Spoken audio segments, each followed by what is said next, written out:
Hey guys, this is Sushant. Welcome back to my channel. এখন আমি রয়েছি বার্সানার রাধারানী মন্দির। বার্সানার যে রাধারানী মন্দির, সেই মন্দিরটি আজকে তোমাদেরকে আমি দর্শন করাবো। তা এটি হচ্ছে রাধারানীর মন্দিরের মেন গেট। এই মেন গেট দিয়ে আমি আস্তে আস্তে ভেতরের দিকে প্রবেশ করছি। দেখছো আজকে মন্দিরের দুই পাশে কত দোকানপাট বসেছে। তা এখান দিয়ে আমি যদি সোজা যাই, সোজা গেলেই পড়বে রাধারানী মন্দিরের যে মেন গেট, সেই মেন গেট দিয়ে আমরা উপরে উঠে যাব। সবার প্রথমে বলে নিই, বার্সানার রাধারানী মন্দিরে যদি তোমরা আসতে চাও, তোমরা কিভাবে আসবে। এখানে নিয়ারেস্ট স্টেশন হচ্ছে মথুরা জংশন।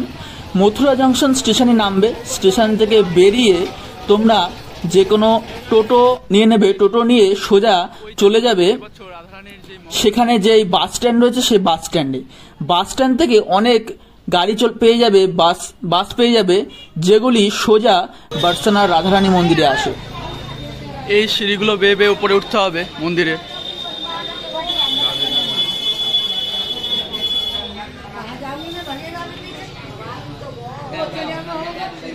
সিঁড়ি দিয়ে উঠতে উঠতে চলো আমি তোমাদেরকে এই মন্দিরের কিছু ইতিহাস তোমাদেরকে জানাই। ভারতবর্ষে অসংখ্য মন্দির রয়েছে। সেই মন্দিরগুলোর মধ্যে বার্সানার এই রাধারানীর মন্দির একদম অন্যতম এবং রহস্যময় একটি মন্দির, যে মন্দিরে আসলে তোমাদের অবশ্যই ভালো লাগবে। রাধারানীর এই মন্দিরটি মূলত 5000 বছর আগে রাজা বজ্রনাভ, যিনি শ্রীকৃষ্ণের নাতি ছিলেন, তার দ্বারাই প্রতিষ্ঠিত বলে মনে করা হয়। মন্দিরটি ধ্বংসস্তূপে বলা হয় মূর্তিগুলি যেন নারায়ণ ভট্ট, যিনি শ্রী চৈতন্য মহাপ্রভুর একজন শিষ্য ছিলেন, তার দ্বারাই পুনরাবিষ্কৃত করা হয়েছিল। এবং রাজা বীর সিং 1675 খ্রিস্টাব্দে এই মন্দিরটি তৈরি করেছিলেন। পরে এই মন্দিরের কাঠামোটি রাজা টোডরমলের সহায়তায় নারায়ণ ভট্ট তৈরি করেছিলেন। আকবরের রাজ দরবারের একজন গভর্নর ছিলেন এই টোডরমল। ভগবান শ্রীকৃষ্ণের পিতা ছিলেন নন্দ মহারাজ এবং রাধা রানীর পিতা ছিলেন বৃষভানু। তারা দুজনেই ছিলেন ঘনিষ্ঠ বন্ধু। নন্দ মহারাজ গোকুলের প্রধান ছিলেন এবং বৃষভানু রাওয়ালের প্রধান ছিলেন। গোকুলেই ভগবান শ্রীকৃষ্ণের জন্ম হয় এবং সেখানে লালন পালিত হয়, এবং রাধারানী রাওয়াল গ্রামেই জন্মগ্রহণ করেন এবং সেখানেই লালিত পালিত হয়। যখন মথুরায় ছিলেন, মথুরায় যে রাজা ছিল কংস, সেই কংসের অত্যাচারে তারা বিরক্ত হয়ে নন্দ মহারাজ চলে আসেন নন্দগাঁওয়ে। এবং রাধারানীর যে পিতা বৃষভানু, সেই বৃষভানু তার গ্রাম ত্যাগ করে চলে আসে বার্সানায়। নন্দ মহারাজ নন্দীশ্বরী পাহাড়ে নিজের বাড়ি বানিয়েছিলেন এবং বৃষভানু মহারাজ ভানুগড় পাহাড়ে তার বাড়ি বানিয়েছিলেন। পরবর্তীকালে যা রাধারানীর আবাসে পরিণত হয়। নন্দগাঁওয়ের ভবনকে বলা হয় নন্দভবন এবং বার্সানার এই রাধারানীর ভবনকে বলা হয় লাডলি সরকার মন্দির বা রাধারানীর মহলও বলা হয়ে থাকে। তা বন্ধুরা, তোমরা এখন দর্শন করছো রাধারানীর মহল বা লাডলি সরকার মন্দির। দেখতে পাচ্ছ কত ভক্ত এসছে দূর দূর থেকে, কত ভিড় রয়েছে আজকে। তা তোমাদেরকে আজকে দর্শন করাতে চলেছি, চলো আস্তে আস্তে যাওয়া যাক। তা বন্ধুরা, ভিডিওটি সম্পূর্ণ দেখতে থাকবে এবং অবশ্যই কমেন্ট করবে রাধে রাধে বলে, একটি অবশ্যই কমেন্ট করবে। এবং ভিডিওটি তোমরা কোথা থেকে দেখছো অবশ্যই জানাবে, এবং চ্যানেল নতুন হয়ে থাকলে অবশ্যই চ্যানেলটিকে সাবস্ক্রাইব করে সাথেই থাকবে।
এখানে কিছুক্ষণ থাকবো।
चढ़ाने को राधा रानी को चढ़ाने को प्रसाद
রাধারানী মন্দিরের একদম মহলের উপর থেকে দেখতে পাচ্ছ বার্সানার যেই গ্রাম, সেই বার্সানা গ্রাম কি সুন্দর লাগছে দেখতে পাচ্ছ।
বন্ধুরা, এই ছিল বারসানার রাধারানী মন্দির বা লাডলি সরকার মন্দির।